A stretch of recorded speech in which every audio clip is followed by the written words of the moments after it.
La tour Eiffel serait franc-maçonne.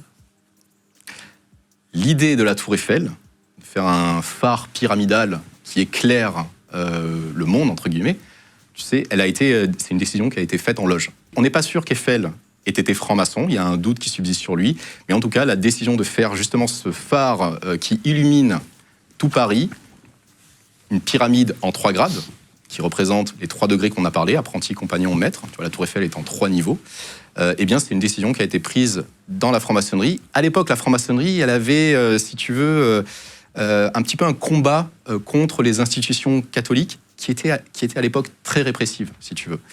Et donc, la tour Eiffel, c'est la raison pour laquelle elle est un peu plus haute que le Sacré-Cœur, que l'église du Sacré-Cœur, pour créer une symbolique comme quoi, voilà, la franc-maçonnerie, je savais pas du tout. Elle est plus haute que le un Sacré-Cœur. petit peu plus haute, voilà. C'est juste pour dire on est au-dessus.